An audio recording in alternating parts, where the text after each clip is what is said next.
Avant l'enlèvement de l'Église, mes frères, la vraie parole sera rare. Écouter une prédication de A à Z qui est dans la saine doctrine va devenir très rare. Parce que les hommes vont refuser d'écouter la vérité.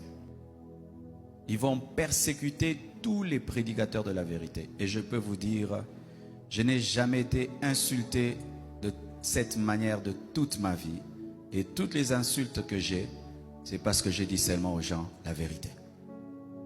Ils aiment quand tu leur parles du mariage. Ils aiment quand tu leur parles de bénédiction. Mais quand tu touches à ce qui est essentiel, qui doit les amener à la repentance, à revoir leur vie, les hommes de ce siècle ne veulent plus. Ils choisissent même les églises en fonction de cela. Je ne prie pas dans cette église-là, ce pasteur est dur. Je ne prie pas dans cette église-là, ce pasteur-là veut changer les gens. Je préfère prier dans telle église, ce pasteur nous motive. La parole va être rare. Rare même pour les enfants de Dieu. Les vrais enfants de Dieu chercheront à écouter la vraie parole. Elle va devenir rare.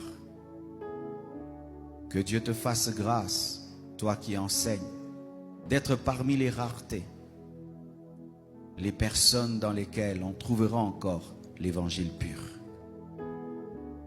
Il y aura des églises, mais sans la parole de Dieu. Et les enfants de Dieu iront et resteront à leur fin. C'est vrai, j'ai entendu quelqu'un parler, mais il n'a pas parlé de la part de Dieu. Il a ouvert la Bible, mais il n'a pas parlé de la Bible. Ce phénomène va y aller croissant. Des gens qui ouvriront la Bible sans parler de la Bible. Des gens qui parleront de Jésus sans parler de Jésus. Des gens qui commenceront des églises, mais pas pour dire la vérité. Et les hommes, de même, iront à l'église, mais pas pour écouter la parole de Dieu. Ils iront par religion, par habitude, mais pas pour écouter la parole de Dieu. Ils demanderont même à leur pasteur de ne plus inviter tel orateur et tel orateur parce qu'il est dur. J'ai prêché hier quelque part. Je parlais de la sanctification. Au départ de mon message, l'église était tétanisée, paralysée. J'avais l'impression d'être un monstre ou un extraterrestre en train de diriger les choses. Pourquoi? Parce que il y a une carence de la vérité, carence de la parole.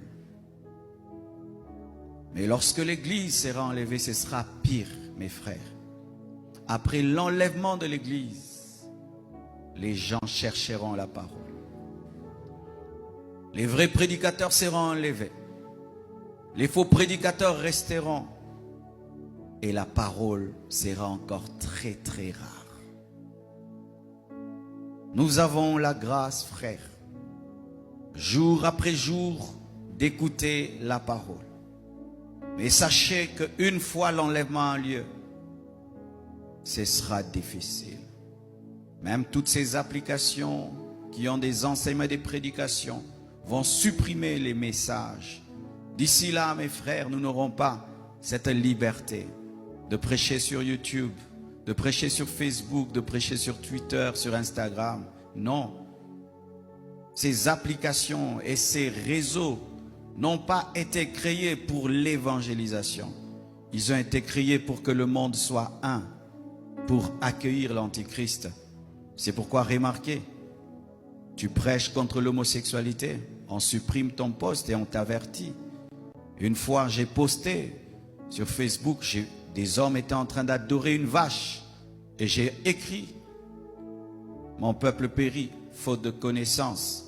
Facebook m'a écrit, ils ont bloqué cette vidéo.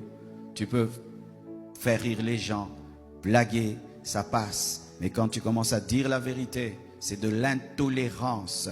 Ils appellent ça l'intolérance. C'est-à-dire que l'Église doit tolérer le péché. Nous devons tolérer l'idolâtrie. Nous devons tolérer l'ignorance. Nous devons être une Église qui ne dérange pas. C'est ça le travail qui se passe dans le monde de ténèbres. Que les gens viennent à l'Église mais qu'ils ne soient pas dérangés.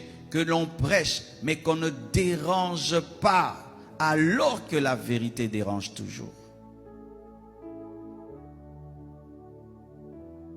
Je vous ai présenté cette parole afin de vous révéler une chose, que la faim et la soif de Dieu existent.